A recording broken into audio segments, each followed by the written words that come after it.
Hello everyone, मैं Hitesh Thakur PSM education में आपका हार्दिक स्वागत करता हूं। आज हम मैथमेटिक्स के अंतर्गत सबसे इम्पोर्टेंट और सबसे महत्वपूर्ण टॉपिक पढ़ने वाले हैं, संख्या पद्धति। जिस तरह हर एक विषय का एक बेस होता है, जब तक उस बेस को क्लियर किए बिना उस विषय के बारे में नहीं जाना जाता, नहीं पढ़ा जाता, वैसे ही गणित का अपना एक बेस होता है, नंबर सिस्टम। जब तक हम नंबर सिस्टम को डिटेल से नहीं जानेंगे, तब तक हम बहुत अच्छी मैथमेटिक्स नहीं बना सकते, सवालों को हम नहीं बना सकते। तो नंबर सिस्टम जो है ये बहुत बड़ा टॉपिक होता है, जिसके अंतर्गत आज हम पढ़ने वाले हैं संख्याओं के बारे में, नंबर्स के बारे में। तो नंबर्स के अंतर्गत आज हम पढ़ेंगे रियल नंबर यानी वास्तविक संख्याएं और काल्पनिक संख्याएं यानी इमेजिनरी नंबर। तो वास्तविक संख्याओं के अंतर्गत हम पढ़ेंगे परिमेय संख्याएं यानी रैशनल नंबर, अपरिमेय संख्याएं यानी इरेशनल नंबर। परिमेय संख्याओं के अंतर्गत हम पढ़ेंगे पूर्णांक संख्याएं यानी इंटीजर नंबर्स। पूर्णांक संख्याओं के अंतर्गत हम पढ़ेंगे पूर्ण संख्याएं यानी होल नंबर्स। पूर्ण संख्याओं के अंतर्गत हम पढ़ेंगे प्राकृत संख्याएं यानी नेचुरल नंबर्स। और प्राकृत संख्याओं के अंतर्गत ही आती हैं सम संख्याएं इवन नंबर, विषम संख्याएं ऑड नंबर्स, सहभाज्य संख्याएं को प्राइम नंबर, भाज्य संख्याएं कंपोजिट नंबर, अभाज्य संख्याएं प्राइम नंबर्स, परफेक्ट नंबर यानी संपूर्ण संख्या। तो इन सभी संख्याओं के बारे में आज हम विस्तृत से जानेंगे और इन संख्याओं से कैसे क्वेश्चन एग्जाम में क्रिएट होते हैं इसके बारे में भी हम जानेंगे। तो चलिए हम स्टार्ट करते हैं नंबर्स। तो संख्याएं जो हैं, संख्याएं दो प्रकार की होती हैं। संख्याओं को दो भागों में बांटा जाता है। एक भाग कहलाता है वास्तविक संख्याओं का और एक भाग कहलाता है काल्पनिक संख्याओं का, यानी रियल नंबर्स और इमेजिनरी नंबर। तो ये दो प्रकार के नंबर्स होते हैं। तो ये लिखा हुआ है, संख्याएं दो प्रकार से डिवाइड हैं, वास्तविक संख्याएं और काल्पनिक संख्याएं।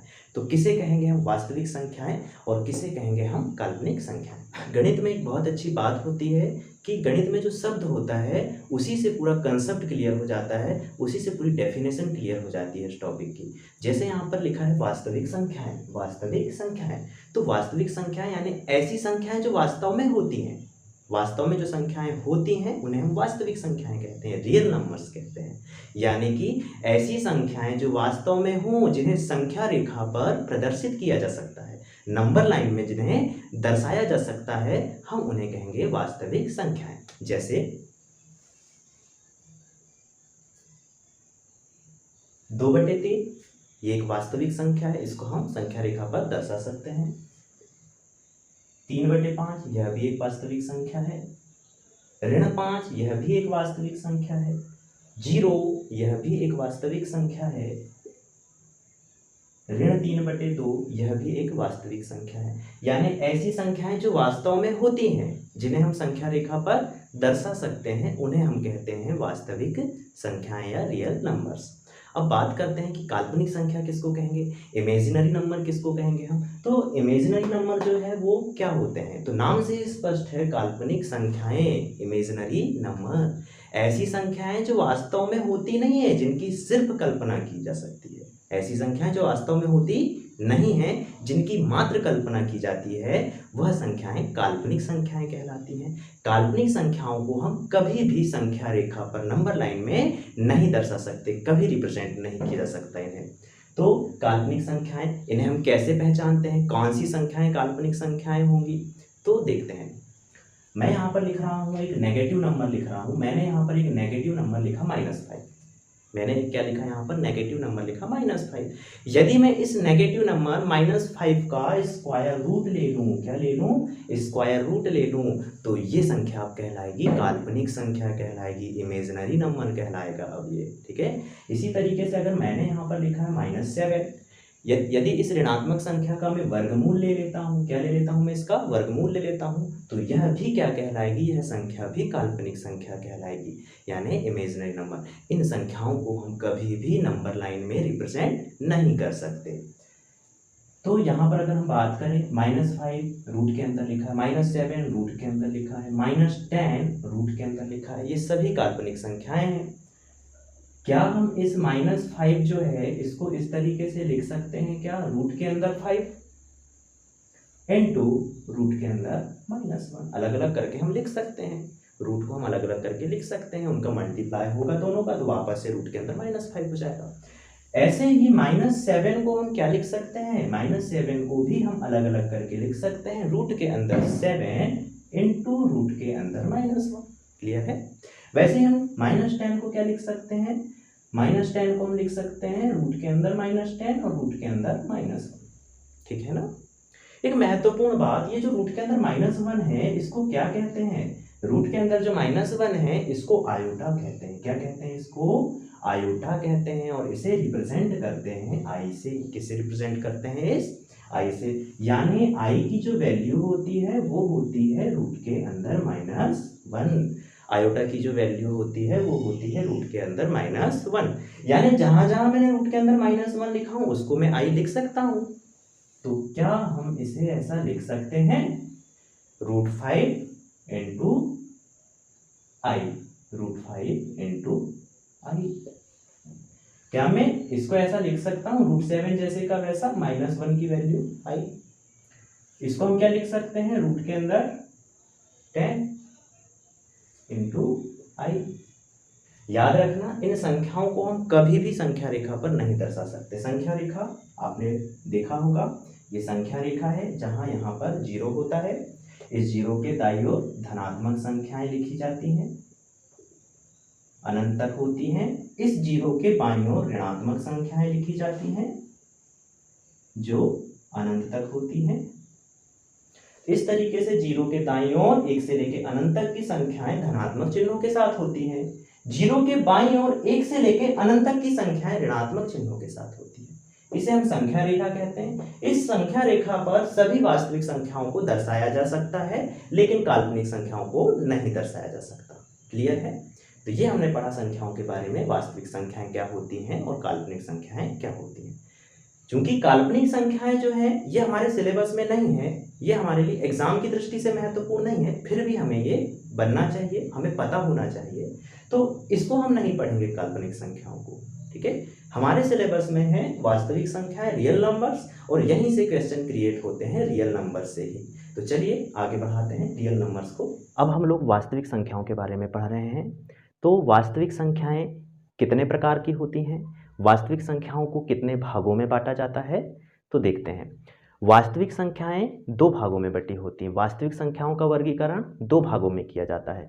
एक भाग को कहते हैं परिमेय संख्याएं, रैशनल नंबर्स, और दूसरे भाग को अपरिमेय संख्याएं यानी इरेशनल नंबर कहा जाता है। तो इस तरीके से वास्तविक संख्याएं 2 भागों में होती हैं, परिमेय संख्याएं और अपरिमेय संख्याएं।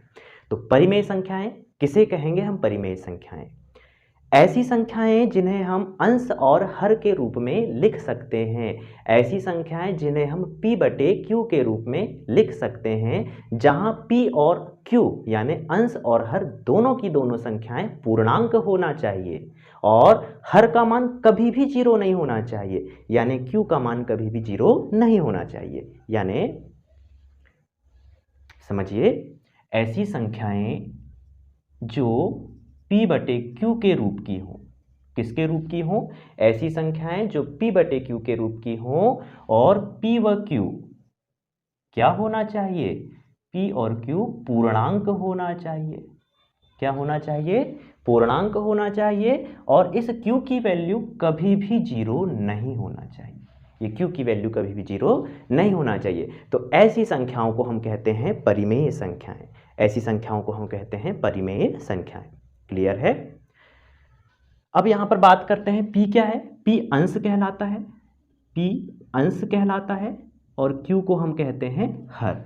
यानी ऐसी संख्याएं जो अंश और हर के रूप में लिखी जाती हैं, जहां अंश और हर पूर्णांक संख्या होना चाहिए और हर का मान 0 नहीं होना चाहिए, तो ही वो संख्या क्या कहलाएगी, परिमेय संख्या कहलाएगी, रैशनल नंबर्स कहलाएंगे। तो देखते हैं कौन कौन सी संख्याएं परिमेय संख्या हैं।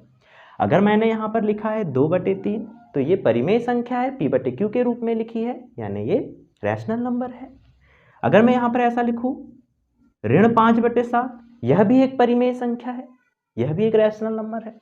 अगर मैं यहाँ पर 0 लिखूं तो 0 भी परिमेय संख्या है। क्यों, क्योंकि इसके बटे में क्या छिपा हुआ है, इसके बटे में 1 छिपा हुआ है। 0 के बटे 1 ये भी एक परिमेय संख्या है। अगर मैं यहाँ पर लिखूँ ऋण 4, यह भी एक परिमेय संख्या है। मैं यहाँ पर लिखूँ 11, तो यह भी क्या है, एक परिमेय संख्या है।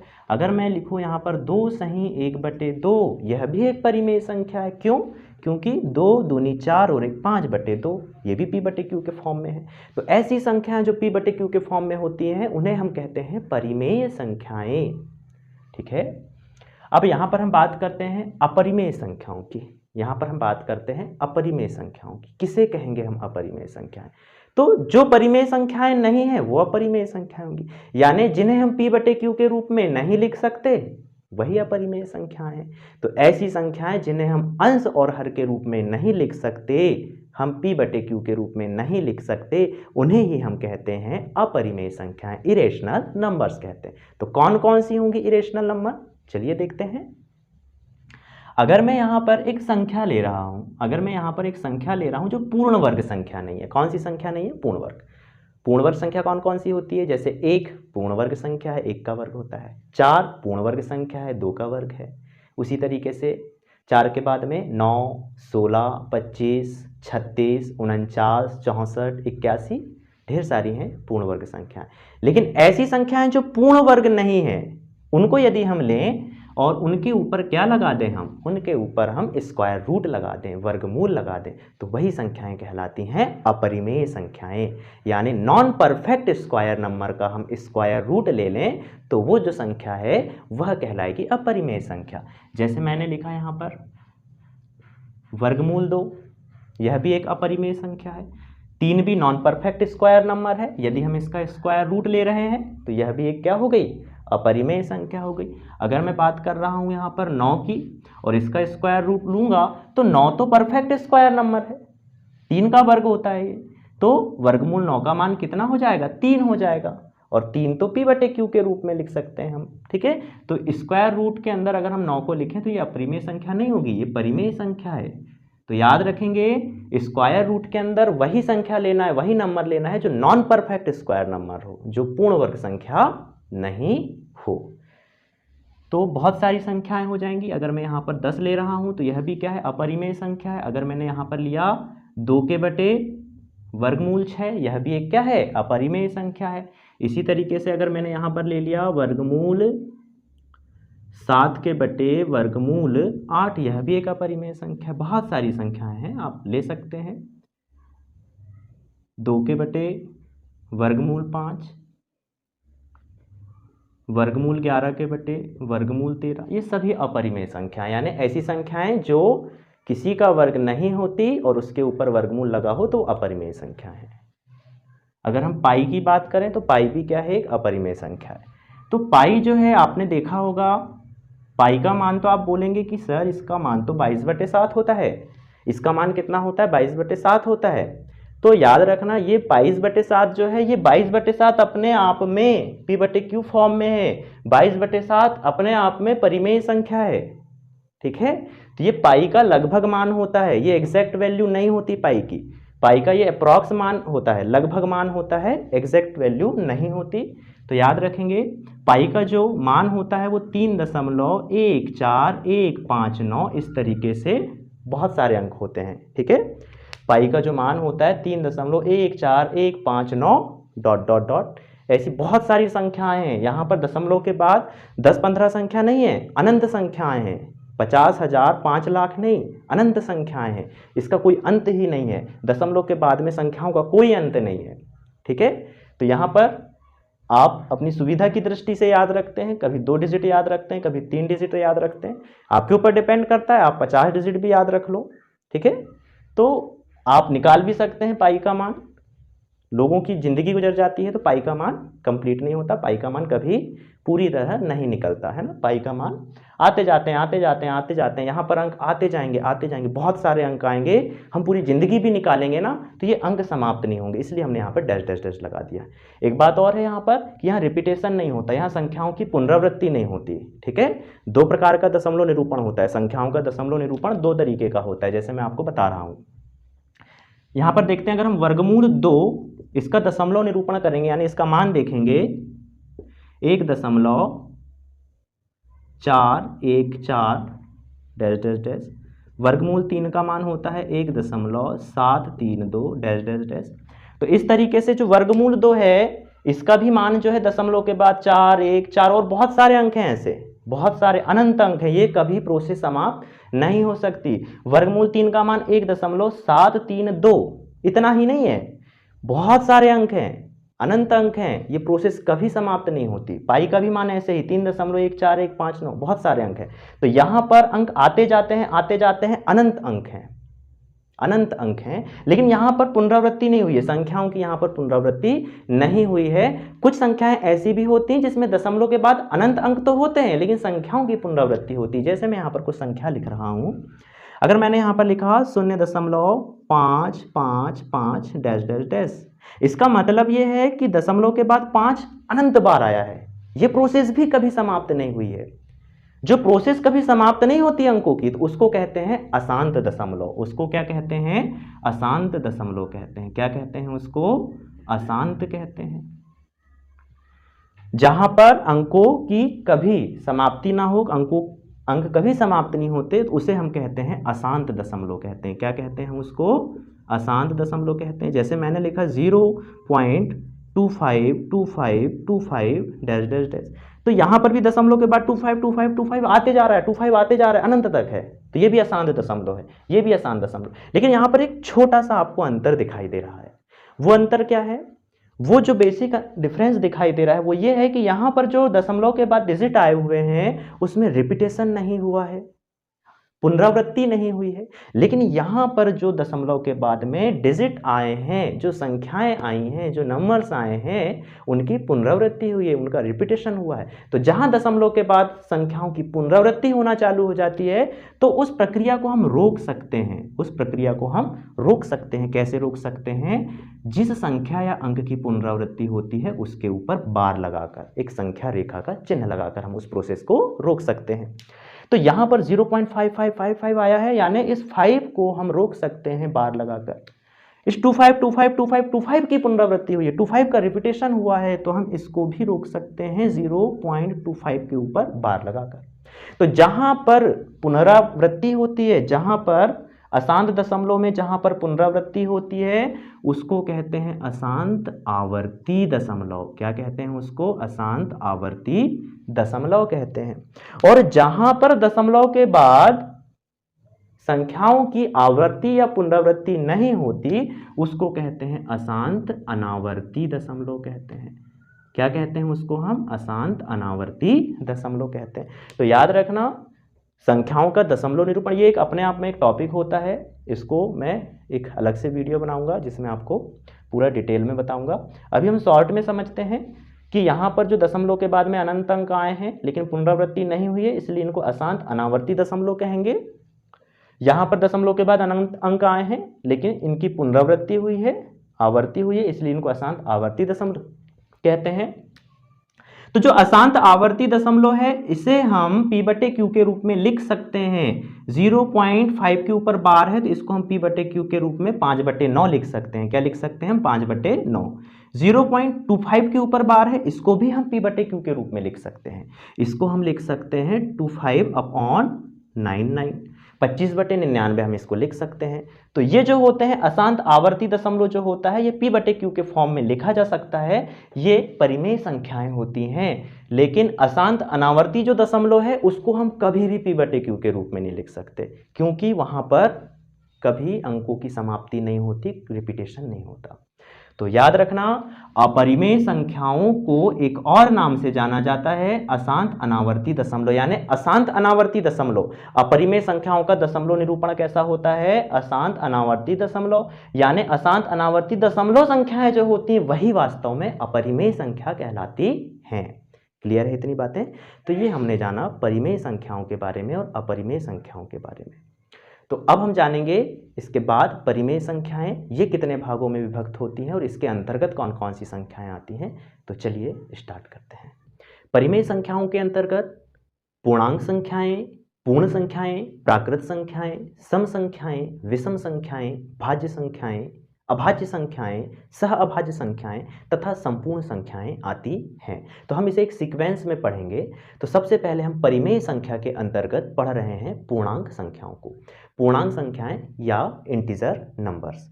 तो जैसा कि नाम से ही स्पष्ट है, पूर्णांक संख्या यानी ऐसी संख्या जो अपने आप में पूरा पूरा अंक हो। पूर्णांक संख्या यानी ऐसी संख्याएं जो अपने आप में पूर्ण अंक हो, पूर्णांक संख्याएं कहलाती हैं। ऐसी संख्याएं जो अपने आप में पूर्ण अंक हो, पूर्णांक संख्याएं कहलाती हैं। पूर्णांक संख्याएं कितने प्रकार की होती हैं? तो पूर्णांक संख्याएं 3 प्रकार की होती हैं।